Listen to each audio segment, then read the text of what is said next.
नमस्कार दोस्तों, IITN पढ़ाई वाला यूट्यूब चैनल में आपका स्वागत है। आज की क्लास में परम्यूटेशन डिस्कस करेंगे। परम्यूटेशन के लिए बेसिक रिक्वायरमेंट है फैक्टोरियल। फैक्टोरियल का एक वीडियो IITN पढ़ाई वाला यूट्यूब चैनल पे अवेलेबल है।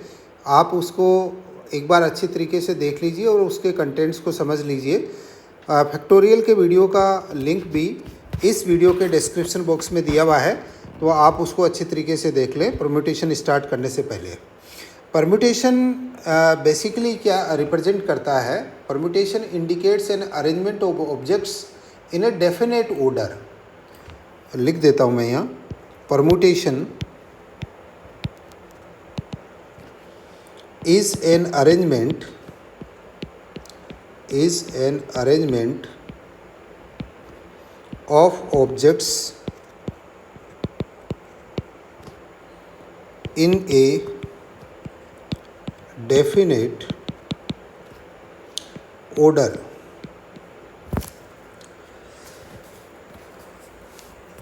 देखिए, गिवन नंबर्स के लिए there may be several possible ways in which a set of numbers can be ordered or arranged. This is known as basically the permutation. देखिए, मान लीजिए आपके पास एक ये सेट दे रखा है, set A is equal to 1,6 है। 1,6 आपके पास दो नंबर्स है। इसको आप क्या कर सकते हैं, 1,6 का एक अरेंजमेंट ले सकते हैं, दूसरा अरेंजमेंट क्या ले सकते हैं, 6,1 ले सकते हैं। आपका बोथ आर ऑर्डर्ड अरेंजमेंट। तो इसके दो पॉसिबल परम्यूटेशन के सेट पॉसिबल्स है, जिसमें 1,6 एंड 6,1 है। तो बेसिकली आपको परम्यूटेशन के लिए जो पैरामीटर्स गिवन होंगे उसको आप एक डेफिनेट ऑर्डर में आपको अरेंज करना है, और सभी पॉसिबल वेज जो है वो कैलकुलेट करना है कि how many possible ways are there. देखिए, मैं आपको यहाँ पे एक प्रॉब्लम डिस्कस कर लेता हूँ। आपको ये कंप्यूट करना है permutations made on talking of all of Ram, Shyam and Mohan. देखिए, आपके पास यहाँ 3 पर्सन्स है, राम, श्याम एंड मोहन। उनके टॉकिंग की जो है आपको वेज कंप्यूट करने हैं, ठीक है ना। मैं परम्यूटेशंस आपको फाइंड आउट करना है। एक काम कर लेते हैं, मैं राम को R से इंडिकेट कर देता हूँ, श्याम को S से इंडिकेट कर देता हूँ और मोहन को M से इंडिकेट कर देता हूँ। देखिए, इनके 3 तरीके हो सकते हैं। राम, श्याम एंड मोहन एक कॉम्बिनेशन हो सकता है, तो मैं RSM ले लेता हूँ। फिर देखिए मैंने क्या किया, जैसे आपको मान लीजिए टोकिंग के तरीके देखते हैं, राम के बाद में श्याम देन मोहन। ये भी तरीका हो सकता है कि राम के बाद मोहन देन श्याम हो सकता है। This is another possible way. फिर देखिए, श्याम, राम, मोहन हो गया, फिर श्याम, मोहन और राम हो गया। This is another 2 ways possible ways. फिर देखिए, मोहन, राम एंड श्याम हो गया, फिर मोहन, श्याम एंड राम हो गया। तो आपके 1, 2, 3, 4, 5 एंड 6 टोटल 6 परम्यूटेशंस पॉसिबल है फॉर द गिवन अरेंजमेंट। अब देखिए, एक काम और करते हैं, एक एग्जाम्पल इसमें और डिस्कस करते हैं किस तरीके से ऑर्डर्ड अरेंजमेंट किया जाता है। इसको आपको अच्छी तरीके से समझिए, परम्यूटेशंस आपको अपने आप समझ में आ जाएंगे। मीन्स परम्यूटेशंस के अंदर आपको ऑर्डर्ड अरेंजमेंट कर रहे हैं आप, you are simply making the ordered arrangement, ठीक है। इसमें ये कह रहे हैं परम्यूटेशन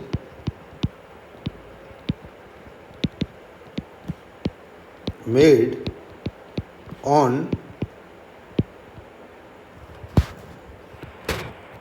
taking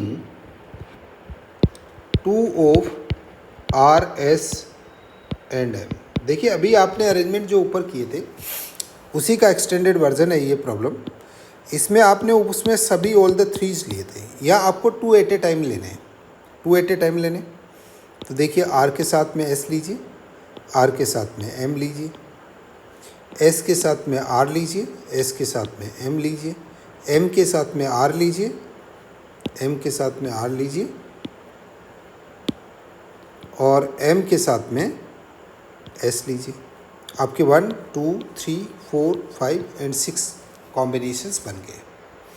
तो देखिए अब इन जनरल में परमुटेशन का फार्मूला लिख रहा हूँ, ठीक है ना, सॉरी, फॉर्मूला ऑफ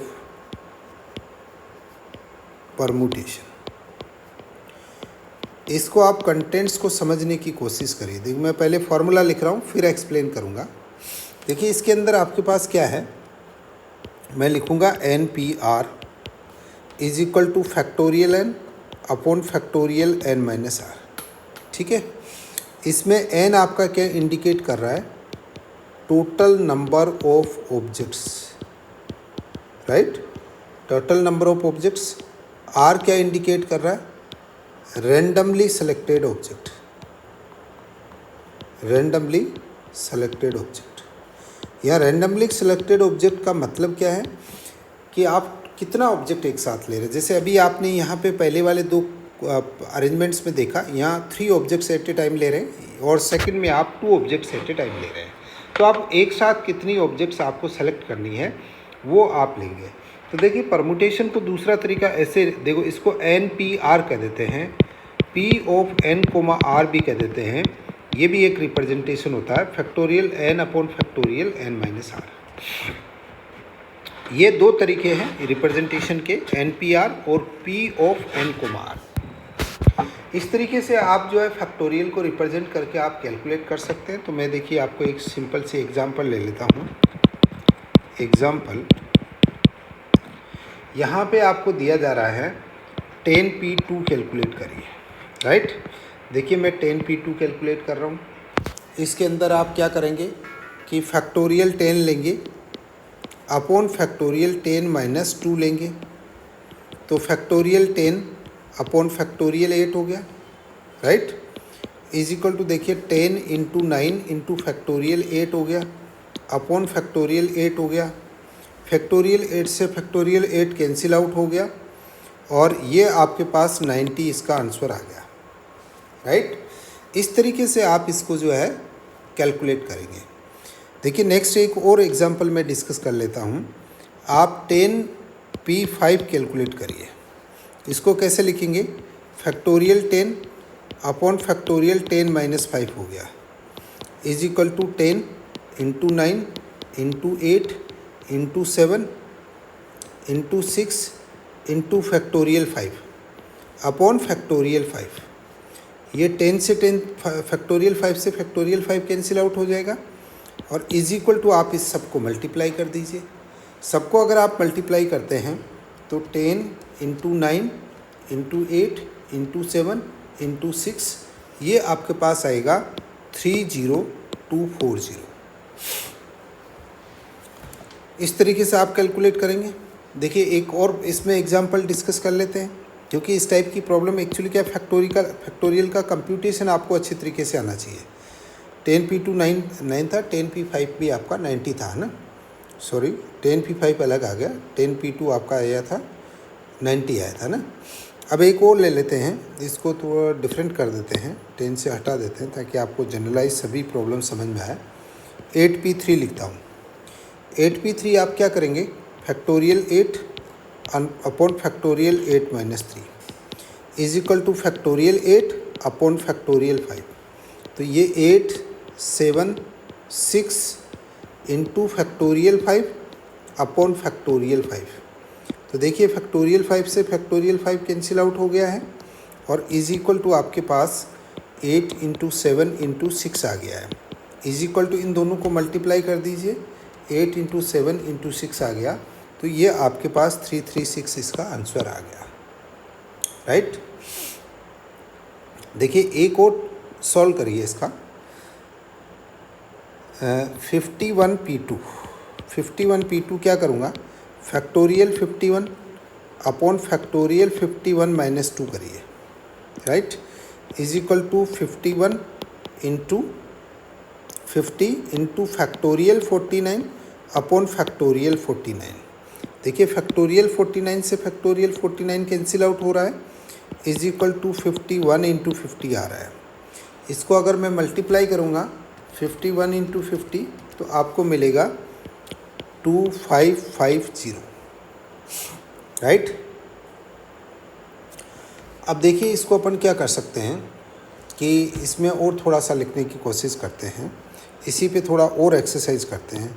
51p1, इसको आप क्या लिखेंगे, ऐसे लिखता हूँ, factorial 51 upon factorial 51 minus 1 is equal to factorial 51 upon क्या करेंगे, फैक्टोरियल 50 इज इक्वल टू लिख दीजिए 51 into factorial 50 upon factorial 50। Factorial 50 से फैक्टोरियल 50 कैंसिल आउट हो गया और आपका आंसर आ गया 51, राइट। तो देखिए इसका मतलब क्या हुआ, मैं यहाँ जनरलाइज लिखता हूँ, NP1 is equal to n, इसको याद रखिए। देखिए मैंने क्या किया, 51p1 तो 51 आया, तो NP1 क्या आएगा, n आ जाएगा आपके पास। ये एक इम्पॉर्टेंट रिलेशन हो गया है, इसको आप सब जगह अप्लाई करेंगे। नेक्स्ट देखिए मैं एक अनदर और कैलकुलेट करने की कोशिश करता हूँ। देखिए 51p50, 51p50, तो इसका मतलब क्या हुआ, 51p50 है, 51p50 है, तो इसको मैं लिखूँगा factorial 51 upon factorial 51 minus 50 is equal to factorial 51 upon factorial 1। Factorial 1 का वैल्यू 1 होता है, तो ये आपका आंसर आ जाएगा इज इक्वल टू फैक्टोरियल 51। देखिए अब मैं यहाँ से एक फार्मूला ये भी लिखूँगा, NPn-1। देखिए यहाँ 51p50 है, 50 can be written as 51 minus 1, तो NPn-1 is equal to factorial n, right. तो देखिए यहाँ ये जनरलाइज फार्मूले बन रहे हैं, NP1 is equal to n, NPn-1 is equal to factorial n। Next देखिए और एक प्रॉब्लम सॉल्व करते हैं मैं यह सॉल्व कर रहा हूँ, 4p4, इसको देखिए आप, फैक्टोरियल 4 ऐसे लिख देता हूँ, factorial 4 upon factorial 4 minus 4 is equal to factorial 4 upon factorial 0। Factorial 0 का वैल्यू होता है 1, तो ये आ गया फैक्टोरियल 4। फैक्टोरियल 4 को आप सॉल्व कर लीजिए, वो आपका अप्रोक्सीमेटली 24 होता है जो अपन ने डिस्कस किया हुआ है। इसका मतलब देखिए ये जनरलाइज फार्मूला फिर बन रहा है, NPn इज इक्वल टू आप क्या लिखेंगे, NPn इज इक्वल टू आप लिखेंगे फैक्टोरियल n। देखिए ये फार्मूले ज़रूर याद रखें, मैं यहाँ से दोबारा रिकॉल करवाना चाह रहा हूँ आपको, ये जनरलाइज रिलेशंस है। ये आपका जनरलाइज परमुटेशन का फार्मूला है, NPR is equal to factorial n upon factorial n minus r। फिर उसके बाद में देखिए NP1 is equal to n, NPn-1 is equal to factorial n, NPn is equal to factorial n। ये generalise relations बन गए हैं, आप इनको अच्छी तरीके से याद रखिएगा, क्योंकि आपको डायरेक्टली वहाँ पे इनसे प्रॉब्लम पूछी जाती है। अब देखिए अपन क्या कर सकते हैं, कुछ और डिफरेंट कॉम्बिनेशंस डिस्कस कर लेते हैं इस फैक्टोरियल से रिलेटेड, सॉरी परमुटेशन से रिलेटेड। फिर उससे रिलेटेड अपन कुछ जो है प्रॉब्लम्स सॉल्व करने की कोशिश करेंगे। देखिए इन जनरल आपने क्या कहा कि repetition of the objects is allowed और नॉट, है ना। जब रिपीटेशन आपका अलाउड है उस केस के अंदर अपन किस तरीके से कैलकुलेट करेंगे, और रिपीटेशन अगर अलाउड नहीं है उस केस में आप किस तरीके से जो है कंप्यूट करेंगे, ये भी एक थोड़ा सा जो है प्रॉब्लम पूछा जाता है। तो इस टाइप की प्रॉब्लम आती है, permutation when repetition is allowed. सबसे पहले आपको ये समझना होगा कि रिपीटेशन अलाउड का मीनिंग क्या है। यहाँ पे देखिए आपने क्या है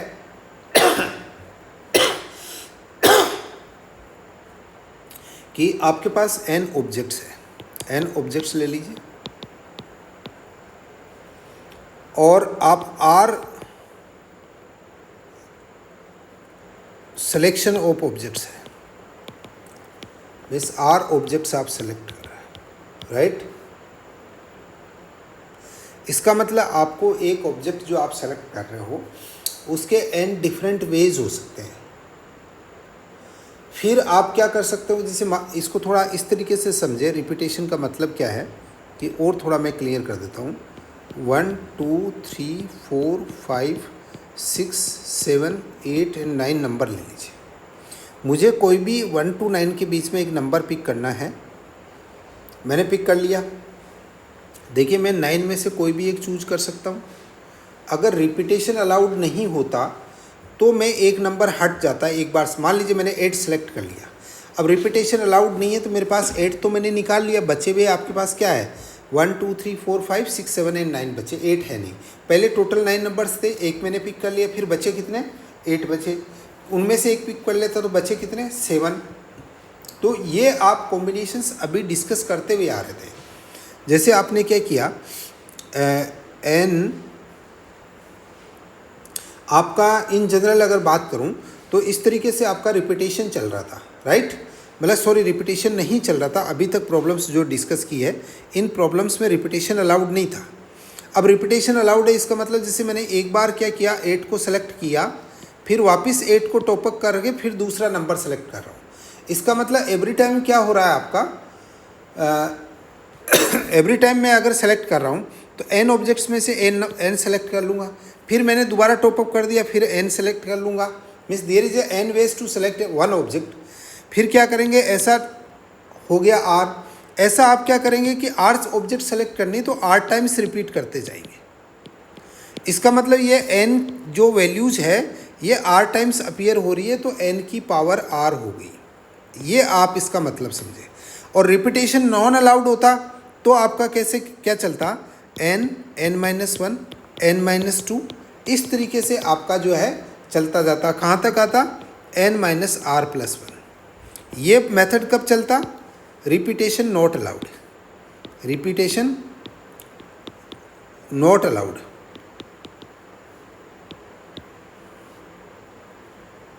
sorry I have committed one miss, ये है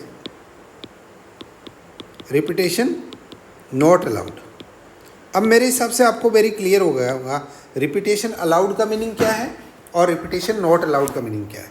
नॉट अलाउड है तब तो आपका कॉम्बिनेशन इस तरीके परम्यूटेशन ऐसे बनेगा, और अलाउड है तो ऐसे बनेगा। तो आपको प्रॉब्लम्स जो दे रखी है उसको आप अच्छी तरीके से सेलेक्ट कर लें। अब देखिए मैं यहाँ पर एक प्रॉब्लम सॉल्व करना चाहता हूँ ताकि आपको और क्लियरिटी हो जाए। एग्जाम्पल लीजिए, एग्जाम्पल ये कह रहा है कि हाउ मैनी 3 वर्ड्स विथ और without meaning can be formed out of the letters of the word smoke. देखिए आपको वर्ड स्मोक दे रखा है, इसके 3 लेटर आपको सेलेक्ट करने हैं, means r is equal to आपको 3 लेने हैं, 1 2 3 4 5, यहाँ n इज इक्वल टू 5 है।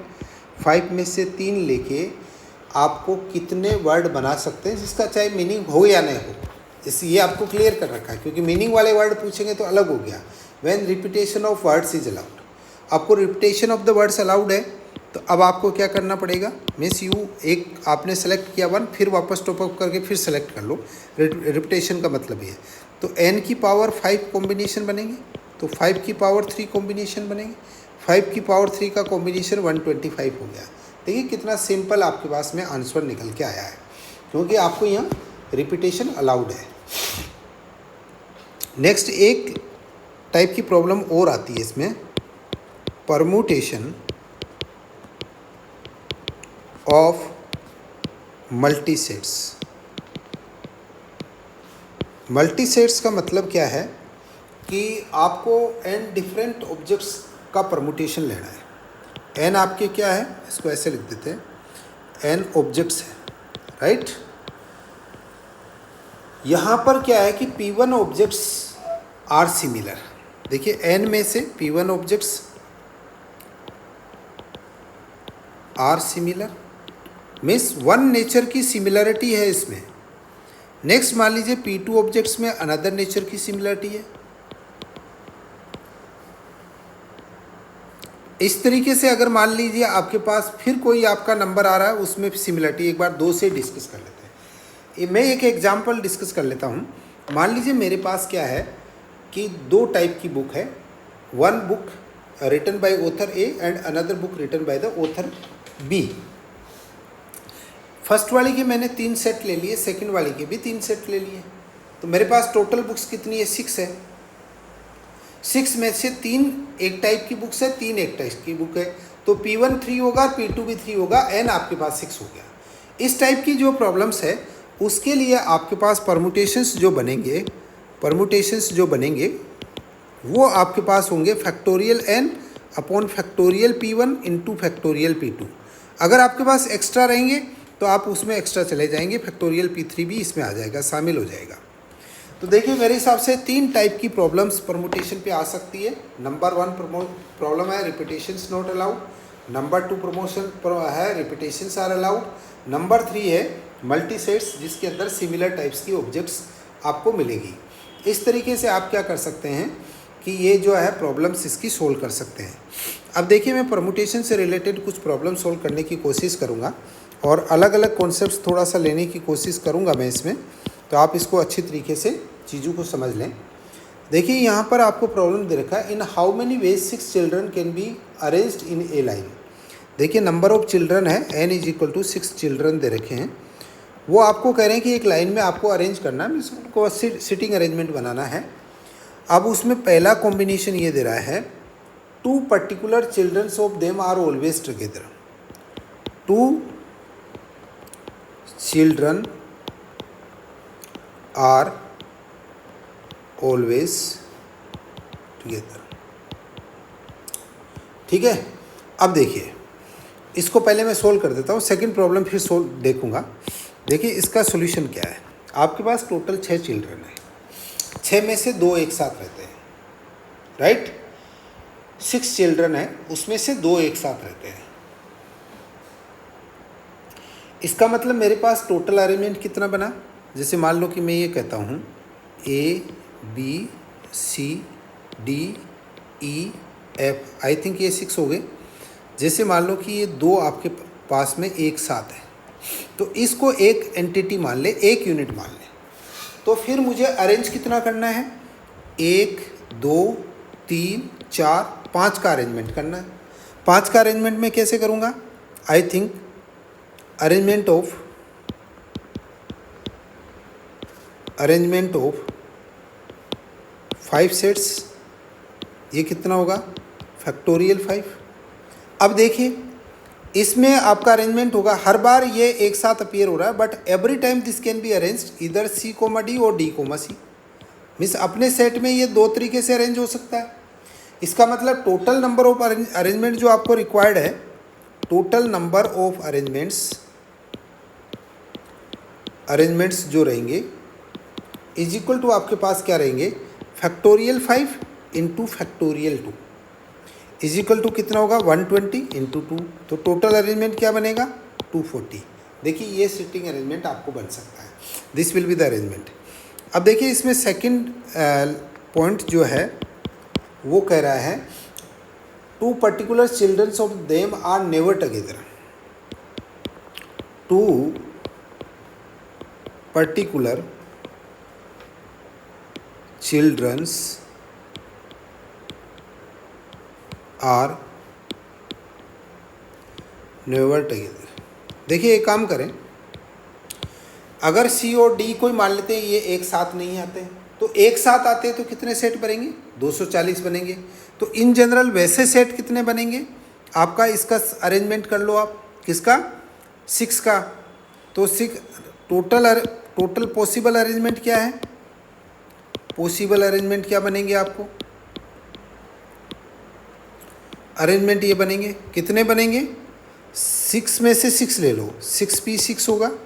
तो आप देखिए मैंने आपको एक फार्मूला बताया था NPN का, तो NPN क्या रहा? Factorial n। तो ये कितना पॉसिबल होगा? फैक्टोरियल 6। फैक्टोरियल 6 कितना होता है? मेरे हिसाब से it comes out to be the 720। आप सोल्व कर लें। तो अब देखिए 720, तो आप अगर उसको जनरल कंप्यूट करेंगे तब होगा, लेकिन उसमें से आप ये कह रहे हो कि वो एक साथ नहीं बैठने, तो साथ बैठने वाले तरीके कितने, 240 है। तो रिक्वायर्ड अरेंजमेंट जो रहेगा, रिक्वायर्ड अरेंजमेंट है वो मेरे हिसाब से ये रहेगा 720 माइनस 240 इज इक्वल टू कितना होगा। देखिए आपको थोड़ा सा ऐसा नहीं है कि डायरेक्टली आप हर बार फार्मूला अप्लाई करेंगे, आपको थोड़ा सोचना भी पड़ेगा कि प्रॉब्लम किस तरीके से पूछी जा रही है, उसका मेथड आपको दिमाग में सेट करना पड़ेगा। तो टोटल रिक्वायर्ड आंसर होगा 240 बेस। क्लियर हो गया। अब देखिए नेक्स्ट में प्रॉब्लम और थोड़ा सा डिस्कस कर लेता हूँ, एक सिंपल प्रॉब्लम और डिस्कस कर लेता हूँ। एग्जाम्पल देखिए, एग्जाम्पल ये कह रहा है it is required to sit 5 men है और आपके पास 4 वुमेन है। टोटल अरेंज कितने पर्सन्स है, 9 पर्सन्स है।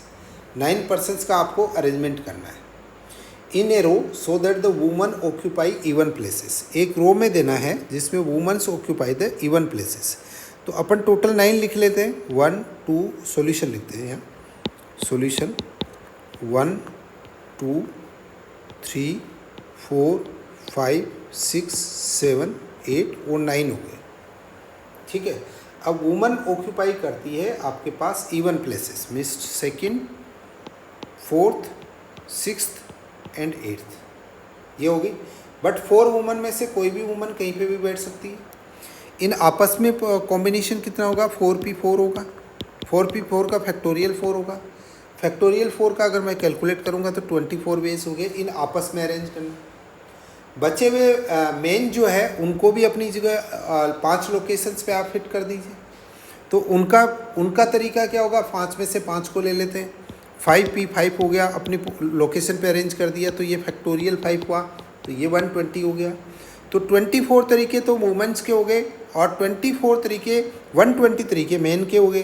तो टोटल आपका अरेंजमेंट होगा, total number of arrangement, number of ways लिख देते हैं ना, किस तरीके से आप अरेंज करेंगे, ये 24 इंटू 120 होगा। इज इक्वल टू आप क्या करेंगे, 24 इंटू 120 हो गया। ये आपके पास 2880 मेथड्स हो गए for arrangement of 5 men and 4 women. Condition is that women always occupy the even numbers. तो इस तरीके से आप क्या करेंगे कि परमुटेशन की प्रॉब्लम सोल्व करने से पहले एक बार अच्छे तरीके से समझेंगे कि एक्चुअल में आपको पूछा क्या जा रहा है। अब देखिए कुछ प्रॉब्लम्स मैं ऑब्जेक्टिव टाइप से और लेना चाहता हूँ, तो जिसमें आप मेरे हिसाब से डायरेक्ट प्रॉब्लम्स तो अब आप कैलकुलेट कर लेंगे आसानी से, कोई दिक्कत नहीं आएगा, जहाँ में डायरेक्ट परमुटेशन है। देखिए ये एक प्रॉब्लम है, वो ये कह रहा है कि NP4 है is equal to 20 into NP2 है, देन फाइंड n। देखिए ये भी एक टाइप की प्रॉब्लम है। सॉल्यूशन लिखिए। देखिए मैं NP4 को क्या लिख सकता हूँ, factorial n upon factorial n-4 लिख सकता हूँ, is equal to 20 into factorial n upon factorial n-2 लिख सकता हूँ। इसको सॉल्व करते जाइए आप। देखिए factorial n upon factorial n-4 is equal to 20 into factorial n, factorial n-2 को लिखूँगा n-2 into n-3 into factorial n-4। हर बार एक माइनस करते जाना है और लास्ट में जिस नंबर पे जाए वो फैक्टोरियल लगा दें। तो देखिए फैक्टोरियल n-4 से फैक्टोरियल n- कैंसिल आउट हो गया। It implies that factorial n, अच्छा सॉरी, इसको एक काम और कर लें, ये भी आप कैंसिल आउट कर दें। देखिए फैक्टोरियल n से फैक्टोरियल n भी कैंसिल आउट हो रहा है। Then it implies that 1 is equal to 20 upon n-2 into n-3 हो गया। ठीक है ना। It implies that n-2 into n-3 is equal to 20 हो गया। सॉल्व कर लीजिए, n square minus 2n minus 3n plus 6 हो जाएगा, इज इक्वल टू 20 हो गया। It implies that n square minus 5n और माइनस 14 इज इक्वल टू 0 हो गया।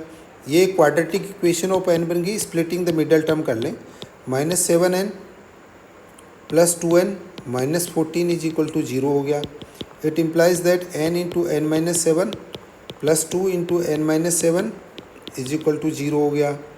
It implies that n+2 into n minus 7 is equal to 0 हो गया। It implies that n is equal to -2 और n is equal to 7। तो number है, अपन क्या करें कि -2 वाला कैंसिल आउट कर दे, required answer n is equal to 7 आ जाएगा। देखिए इस टाइप की प्रॉब्लम्स भी आपको सॉल्व करने को दी जा सकती है।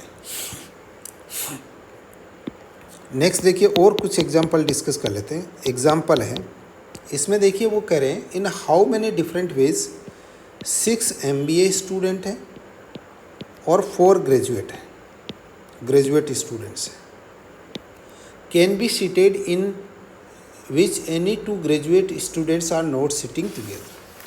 देखिए graduate students are not sitting together हैं, उस केस में आपका कितना तरीके से आप इनको अरेंज कर सकते हैं एक लाइन के अंदर, राइट। ये आपको क्लियरली दे रखा है।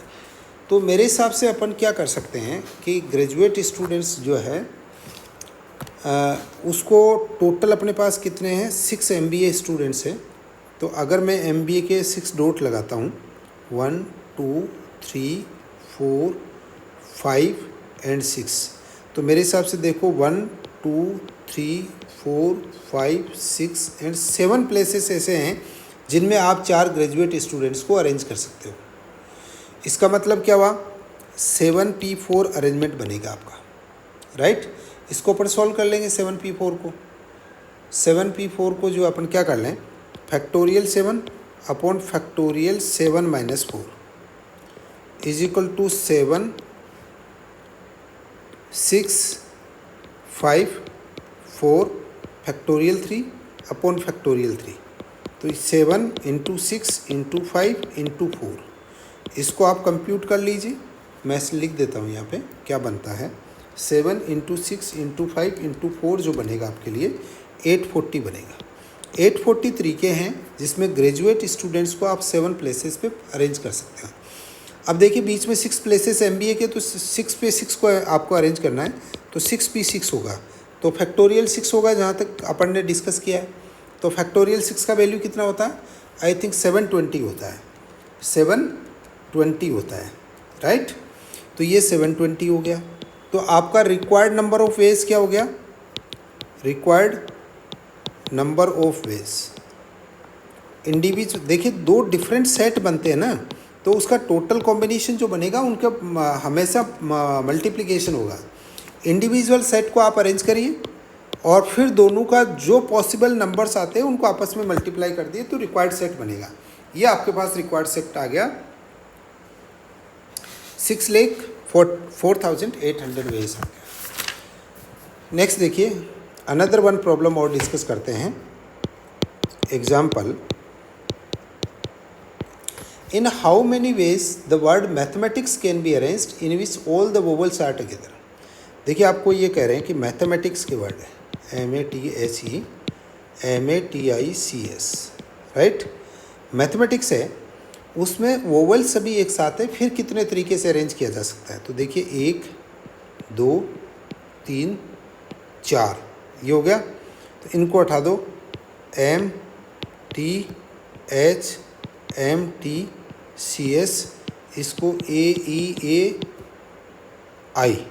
राइट। ये अरेंजमेंट, क्योंकि इनको सबको एक साथ रखना है तो अपन इस तरीके से ये कॉम्बिनेशन बन गया, बाकी वर्ड्स ये। तो अब इसको कंप्यूट कर लो, देखो 1 2 3 4 5 6 7 तरीके हैं और ये 8वां तरीका हो गया, क्योंकि उन सबको एक साथ आपको कंबाइंड रखने हैं। तो टोटल कितने अरेंजमेंट हो गए, 8 हो गए। तो 8 में से आपको देखना पड़ेगा कि M इसमें 2 बार आ रहा है, T भी इसमें 2 बार आ रहा है। तो factorial 8 upon factorial 2 into factorial 2, factorial n upon factorial P1 into factorial P।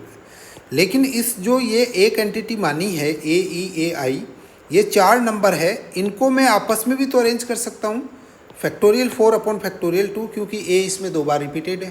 तो ये आपका रिक्वायर्ड आंसर आएगा। अब आप जैसे चाहे इसको सॉल्व कर लें, इसको आई थिंक आप लोग सॉल्व कर लेंगे, कोई बड़ा इश्यू नहीं है। अब मैं इसमें लिखने का तरीका ही इम्पोर्टेंट था जो मैंने लिख दिया है, इसको आप सॉल्व कर लेंगे ना। नेक्स्ट देखिए एक लास्ट प्रॉब्लम और डिस्कस कर लेता हूँ। Example, 3 books with 4 copies. देखिए 1 2 3 बुक्स हैं, इसकी 4 कॉपी है, इसकी भी 4 कॉपी है, इसकी भी 4 कॉपी। मेरे पास टोटल n = 12 आ गया। सॉल्यूशन है ये, सॉल्यूशन लिख देता हूँ, ठीक है। अब वो ये कह रहे हैं are put on the table in how many ways this can be raised. I think simple सी फार्मूला है, factorial 12 upon factorial 4 factorial 4 factorial 4 factorial n upon factorial p1 factorial p1 factorial p1 p2 p3। तो factorial 12 upon factorial 4 का square आ जाएगा। इसको solve कर लेंगे, वही answer आएगा। IITian पढ़ाई वाला यूट्यूब चैनल पे हम कंटिन्यूसली बेसिक न्यूमेरिसी के वीडियोस अपडेट कर रहे हैं। तो आप कंटिन्यूसली जो है IITian पढ़ाई वाला यूट्यूब चैनल को विजिट करते रहिए और सब्सक्राइब कर लीजिए। Thank you so much.